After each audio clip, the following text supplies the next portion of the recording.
Welcome to Banknotes, the podcast from the Federal Reserve Bank of New York. This episode, we're focusing on veterans in the labor market, with a particular focus on equity. Since May 2023, one team in our research department has been studying trends in areas like earnings and employment across different subsets of the population. I'm Raji Chakrabarty, the head of Equitable Growth Studies in the New York Fed. We seek to understand differences in economic outcomes across different demographic, socioeconomic, and geographic groups. We want to ensure equitable growth, not just overall. Not just overall growth in the economy, but equitable growth.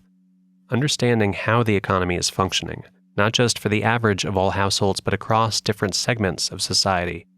One of the ways that Raji's team looks at this data is by veteran status. Here she is describing her team's findings for May 2023. 75% of veterans were employed compared to 79% of comparable non-veterans.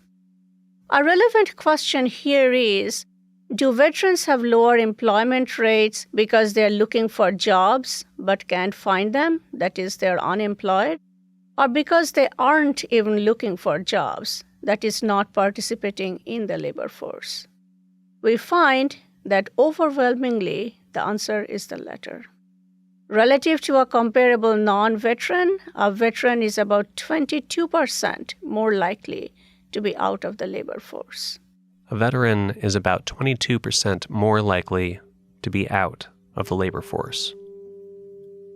Which begs the question, why? We spoke to those who live and breathe veterans' issues to try and figure out why this is, and uncovered a picture that is more nuanced and complex than we anticipated.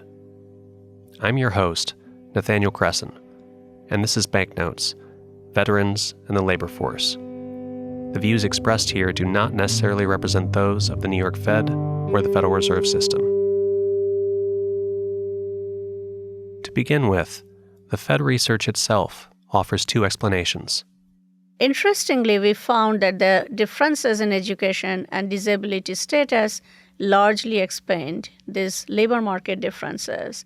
We found that veterans are 7 percentage points less likely to have a college degree and are over 50% more likely to experience a disability. So, to summarize what Raji is saying, veterans are less likely to obtain an advanced degree beyond high school and are more likely to experience a disability. Put together, these two factors pretty much account for veterans' lower labor force participation. One of these two factors is unfortunately a bit easier to understand: disabilities. The same Fed research shows that veterans are 50% more likely than comparable non-veterans to suffer from a disability, and because every active service member is required to pass a physical exam, that greater share can more or less be attributed to their time in the service.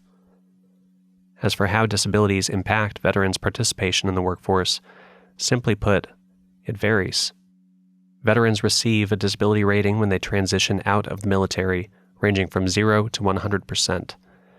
That rating not only determines the benefits they receive, it also places restrictions on whether or how much they're allowed to work and still receive those benefits. The fact that veterans are less likely to pursue higher education is a bit less straightforward.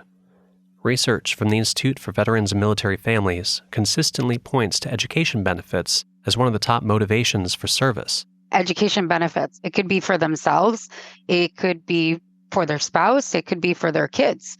This is Rosie Morey, Director of Applied Research and Analytics at the Institute for Veterans and Military Families. I've seen a number of veterans that, pass that on to their kids and like, I'm good, but I want to make sure that my kids can go to school as well. So it may not be a matter of whether or not education benefits are being used. Some veterans may be gifting them to another member of the family. So there are a couple factors of reasons why veterans don't pursue higher education. This is Jonathan McLayman. He is a cyber risk specialist at the New York Fed, as well as president of our Veterans Resource Network. One of it is they feel like they already have it. They've been trained. They've done courses within the military that they think are pertinent, but they don't necessarily apply one-to-one to what employers want. So from that, you also have a sense of, now I'm in a situation in which I have to restart everything. I have to restart learning the LSAT if you want to be a lawyer, or the MCAT if you want to be a doctor. And those are difficult. If you don't have the opportunity when you get out and essentially the resources to be able to do it, it's very hard to transition to a school that you want. It also leads to a lot of predatory practices, unfortunately. One of the things that has happened for a number of years is for-profit colleges preying on veterans and being able to have an incentive to enroll veterans, but then not giving good outcomes. And that has been proven in Congress, and they've passed legislation, and you can maybe potentially go back and get your GI Bill if there was fraud and things like that. But it leads to a distrust in the system, which leads to veterans, oh, no, I'm not going to do that. I need to get a job right away. I need to go do this. And then they take whatever it is that's available to them, right? So in terms of the amount of obstacles, do you necessarily know how to read a contract? Or do you necessarily know what all of these provisions are on how to get what you need, how to get the healthcare you need, how to get all of those different benefits as soon as you get out?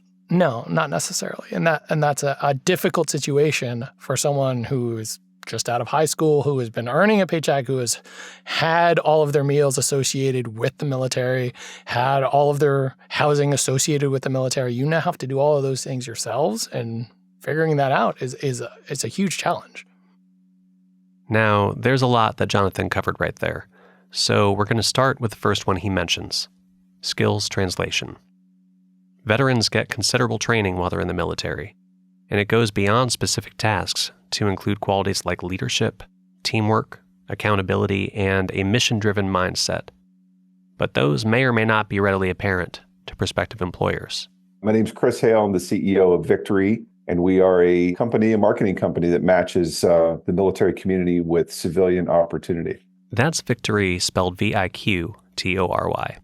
And they assemble a number of resources for the military-connected population through online publications like GI Jobs and Military Spouse magazine. When I got out of the military, I felt like, I was pretty well trained. I felt like most of my peers were, personally people that did well in high school. We went to good schools, service academies, difficult to get into, and served in the military and had great experiences, leadership opportunities that, most people don't get opportunities to have until much later in life. I was 25 years old, and I was put in charge of a squadron aircraft division with about 50 or 60 sailors in it. And that's common, right, for very young people to have that level of leadership and people responsibility. And when we got out, we found out that the private sector just didn't really understand what we were all about. And, and I felt like, well, if that's the case for me and my peer set, what's that like for, the vast majority of veterans who didn't have some of the educational opportunities that I had? And we went out to change that broken veteran narrative. The so-called broken veteran narrative that Chris mentions here refers to the perception that most, if not all, veterans are mentally, physically, or otherwise negatively impacted by their military service. It's not something that we anticipated coming into the conversation surrounding veteran employment, but it was echoed time and again as a crucial factor. Here's Jonathan once more on how this perception plays into finding a job. There has been decades of perception of what military service is like and what are military outcomes and the mental health of veterans. And I know we talked about very specifically in the economic reports about disabled veterans. So how does that include mental health awareness? How does that include the PTSD numbers? How does that include the depression numbers? How does that include this? And the more worrying part, not just to the individual, to the outcome of the individual veteran, is how does the employer view a veteran's mental health? Can you go into an interview saying that you are in Fallujah? Can you go into an interview saying you are in Helmand Province in Afghanistan and you were part of convoys that hit IEDs every other day? IEDs is improvise explosive devices, and have them not think that you're mentally affected. Now, do they want that in their company? Hopefully the answer is yes, but a lot of times people's just default to the thing that's easy. It's interesting because not everybody understands the veterans as a community. This is Matthew Pavlik, president of the National Veteran-Owned Business Association, or as we call it, NAVOBA. Frequently, our perception is curated by the media we consume and the stories that we hear, especially on a community at large. We know individual vets, many of us. We don't know the veteran experience. So one of the things that I was looking at when I was at the University of Kentucky in the PhD program in communication was media coverage of vets. What I found when I was researching this phenomenon is this was right about the time that Afghanistan officially became America's longest war. So that had to have been somewhere around 2014 timeframe. I was looking at the negative outcomes of service, what I call the broken hero or damaged goods syndrome. And so at the time, there were 0.0015 of people that had served in theater were actual deaths on the battlefield. 0.052% of folks were battlefield casualties, and as much as 12 to 13% of folks had diagnosable PTSD and other mental health issues. But at the same time, so you're seeing something that's happening in about 15% of all cases, right? So 85% of the folks did not die, they were not wounded, they were not casualties, they did not have any mental health issues or anything else. Because of what I said before, just the sheer volume of people that are there, not every one of them is a door-kicking Marine. A lot of them so many more of them are doing other things. But what we saw is in 85% of cases, when media was telling the story of the veteran experience, it was homelessness, unemployment, traumatic brain injury, PTSD, substance abuse, domestic abuse, all of these negative outcomes of service. So what I knew to be true anecdotally, I was able to validate statistically that the mirror opposite of reality was being reflected in what our media was telling our folks about. And I don't fault journalists. The deviance criterion, which makes something newsworthy, is partly why the dog bites man phenomenon, right? If it bleeds, it leads. And so journalists trying to tell the true cost of sending our young men and women to war and what that human cost is like. But there's a negative aspect of that when that's all you focus on, because then people tend to get this perception that is everybody's experience. So there's a disproportionate narrative that emphasizes the negative and follows veterans into the civilian workforce. But to what extent does it affect their economic opportunities? We turn to two experts in this space who have been studying the economic realities of veterans for decades. So, Missy Sussman-Fox, Director of Entrepreneurship and Small Business at the Daniel Institute for Veterans and Military Families. That's the Institute for Veterans and Military Families at Syracuse University, which brings us back to Rosie. So yeah, Rosalinda Vasquez Mori, Rosie. I never go by Rosalinda. So a day, a week, and a year doesn't look the same. So I oversee the research portfolio, and in any given year, honestly, we're working on a number of different research projects. So whether it's the impacts of military lifestyle, veteran entrepreneurship, transition, employment opportunities. It's a whole host. So definitely. To give a very top-level snapshot, because truly there is no shortage to the work they do, the focus of the IVMF falls more or less into two categories: training programs for the military-connected population in subjects like small business entrepreneurship, and research that informs that programming, the programming from other organizations, and policymaking for the veteran space at large. In their lives too, because I think there is a lot of myth busting that needs to be done in this space. I think that there's a lot of work that can still be done. We asked about the myths that Misty and Rosie find themselves busting as part of their work, and the answer did not surprise us. So there's definitely a lot out there. Number one, the broken veteran. I would say what you did in the military is what you want to do post-military life. This second myth, it turns out, has just as much of an impact on veterans' economic opportunities in the workforce. The idea that what they chose to do in the military is what they are most well suited for, or even want to continue doing, which is a limiting view and not only because people's interests tend to evolve and change past the age they were when they first enlisted. One common misperception is that most jobs in the military are even combat-related. I mean, I guess this is part of the misconception about the military. Not everybody is in combat, and not everybody was in infantry. And certainly, even the military have a number of jobs that we don't even think about. I've seen ranges, and I think it just depends on what's going on at the time. But the infantry is only about 15 to 20% of the Army, if you think about it. So just at any given time. I do think there's a lot of people that think, well, if I go in, I'm going to have to be in the infantry, or if I go in, like I'm a frontline person. In reality, most people are not that person. Yeah, but I will also add a caveat to it as well, is that I think it also depends on when you served, as well as the service experience is different. I mean, certainly it is important that there's this general misconception, and we certainly don't want to pinpoint or stereotype any one individual, but also acknowledge that for some, and certainly they might be in a different, they might have had a different experience in general, certainly if they were in heavy combat. There's yet another myth out there that colors veterans' entry into the workforce, and it has to do with who's enlisting in the first place. One of the other things that people don't necessarily take into consideration is 75% of the population can't serve in the first place. Once again, Matthew Pavlik. Whether it's the criminal background history, the drug screening, the physical limitations, and then the ASVAB test, that's the Armed Services Vocational Aptitude Battery.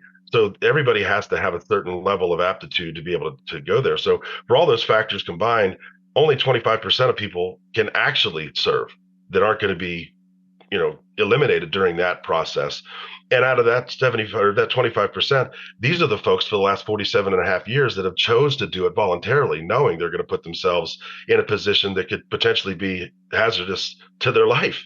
And so that volunteer aspect of wanting to serve something greater, coupled with all of the things that eliminate people that couldn't be eligible in the first place, then you put training and everything else on top of it. I think a lot of people really understand the value of working with veterans.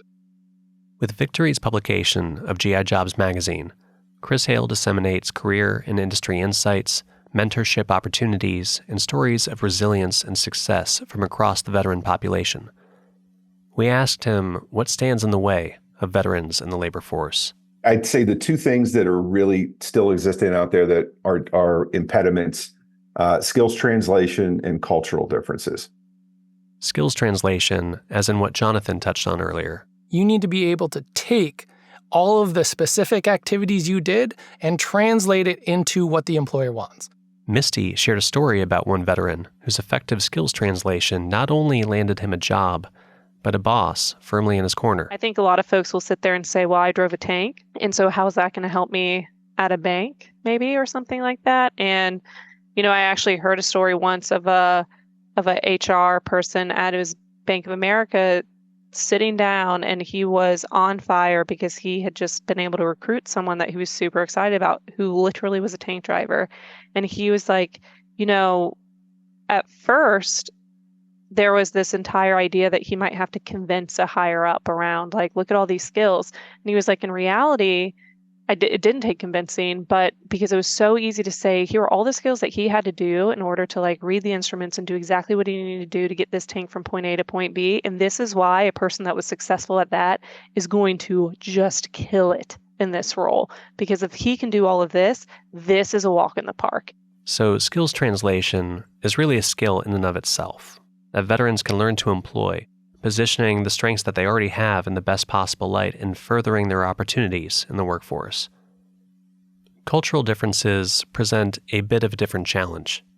Veterans leave behind a way of life that's built around structure and mission and community to enter a civilian world where those central tenets they're used to may prove much harder to find. On the veteran side, you're tip of the spear, you're operating 24/7, you're always on call. You're often in very arduous circumstances, but you're with your team, right? And it's all about the team, and there's just a high level of esprit de corps and camaraderie and love of your teammates. Conversely, when you get out of the military and you go into the private sector, people are there for the job for the most part. high-performing civilian cultures, I would argue, are really, if you were to compare them to a military unit, they're just they don't stand up to the same level of passion, and we're fighting for something bigger than all of us, right? So it's just really difficult for civilian employers to recreate that sense of purpose and passion, despite trying to do so. And so I think veterans feel that, and they feel there's an emptiness that's involved in that culture on the other side of it. And I think that's difficult to bridge that gap. And frankly, it just takes time. It really just takes time. The folks that do well with transition are the folks that treat it like a new mission, and that they come out with a plan. They sort of know what resources they're going to go to first. Folks that flounder a bit, right, there is a sense of purpose, and there's a sense of this is why you're getting up every day, and there's a sense of here's what your 8 to 5 looks like every day, and it's not as gray. There's not, there's no one else, and there's someone telling you kind of exactly what you should be doing, and there's a very kind of rank and order and an organized chaos, if you will. And then you get out into the civilian world, and it's not organized chaos, it's just pure chaos. The challenges facing veterans in the labor force are significant. There are also opportunities. One program that nobody seems to know anything about, but is a tremendous opportunity, is called the Skill Bridge program. So the Department of Defense will keep an active service member on for the last 6 months of their service and pay for their salary, their benefits, and everything else, but they get to go and work essentially as an intern for a for-profit or for any enterprise in the private sector. So the companies that hire these folks essentially get a full-time employee at zero cost to them. There's no cost to anybody but the taxpayer. So there's really no loser there, because that person has already decided they're not going to re-enlist, or they're coming to the end of their service anyway and they're looking to retirement. This program allows them to use that last 6 months of active duty time to their advantage. And it's such a financial advantage to the employer, especially because you're getting some healthy, strong, dependable, drug-free, fit leader that's coming out of the military to come and work for your company. So that's something that I could not more strongly encourage folks to look into if they're eligible for that, to get some of that real world experience before they even officially leave the military. What DoD, Department of Defense, has is a fantastic transition assistance program. That's something that's become robust over the years. And so when somebody goes to transition, now they can start anywhere from 24 to 18 months out, different webinars, different counseling sessions. And some might raise their hand and says, hey, I don't want to work for somebody else. I want to start my own business, be self-employed, or can use the big term, I want to be an entrepreneur. This is Mark Scott, speaking to us from Mississippi State University, where he heads up one of the roughly 30 veteran business outreach centers located around the country. Veteran Business Outreach Center, we commonly is, anything that, and with the government have to have an acronym, so we commonly go as a VBOC, okay? And this year we expanded from 22 to 28. We're sort of regionally based. We have some structure, but we each have our own personality because we're in different regions of the country, different needs, if you will. What's fascinating about that is that individuals can come to us at zero cost. We don't charge a thing. And this is Amy Amoroso, who heads up another VBOC in New York State. We are a grant-based program. Right now, our full funding comes from the U.S. Small Business Administration. So we are funded fully by the U.S. government to provide this program on the entrepreneurial side to our veterans and their families looking to start or scale, grow any type of business, any industry. To drive that home, this is mentorship and training at no cost for small business owners at any stage of their development, and anyone from active service members to veterans to military spouses and families are welcome to take advantage. There are, in fact, a number of resources out there for veterans looking to start or scale their own small business, and we've included a link in the episode description that will take you to a list of some of the recommendations from our guests, as well as other information, like the Fed research at the center of this podcast. There are 2 programs that we wanted to highlight here: Apex Accelerators and the Veteran Institute for Procurement. Both of these programs specialize in training veterans on how to win and manage government contracts as suppliers, knowledge that can be leveraged for potentially greater returns in the private sector. So to date, everything that the government has invested in training vets about entrepreneurs has told them to sell to the government. So vets are aware of those opportunities, but what they don't understand is the opportunities in the private sector radically dwarf the federal opportunity just because of the sheer volume of potential customers.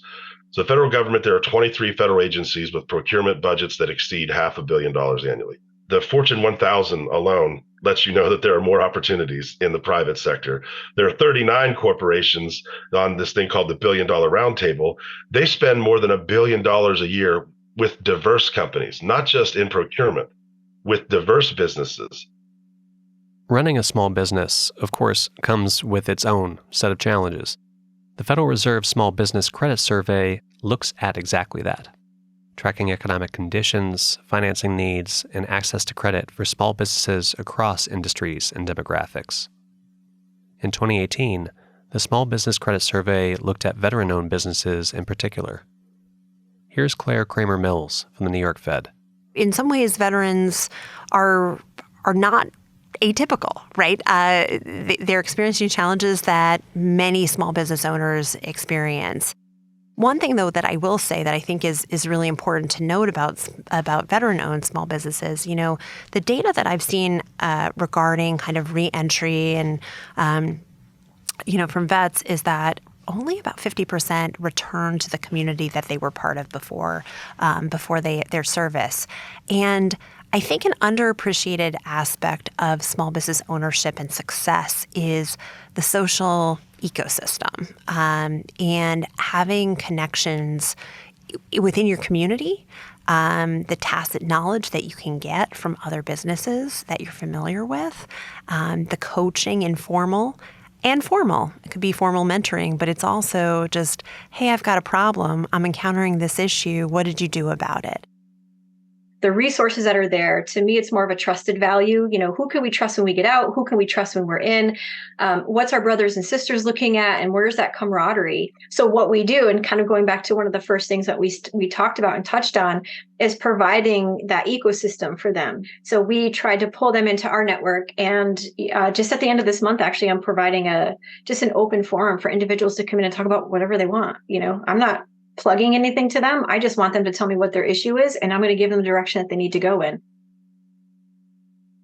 The Fed report from 2018 also showed that veteran businesses have a harder time accessing financing. What we learned was that, vets have significant challenges.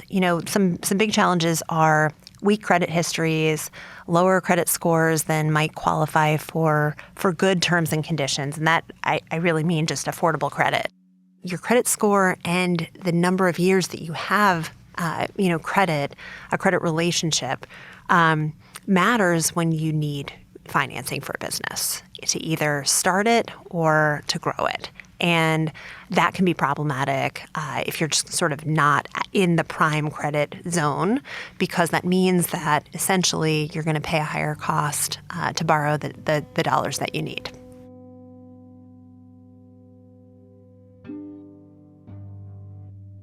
At the start of this episode, we looked at veterans' labor force participation rate and dared to ask why it lagged that of non-veterans. We spoke with those who have made it their life's work to champion, educate, and empower veterans, and heard back that it is just as frequently the intangible factors as the tangible ones that shape their outcomes. 1 year after the initial release, Raji and her team continue to watch the data, and while the participation gap did narrow in February of 2024, it widened again in March and April. The takeaway? As with everything we heard with this podcast, veterans' experiences in the labor market are mixed, and there remains work to be done. Veterans form an important part of the fabric of our society. So understanding the differences is critically important to start thinking about solutions.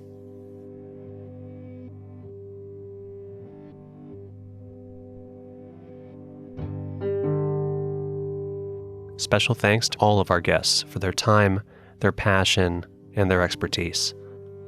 All of the data and resources we covered can be found using the link in the episode description, and we'd ask that you consider sharing this episode with anyone you know who might benefit from listening.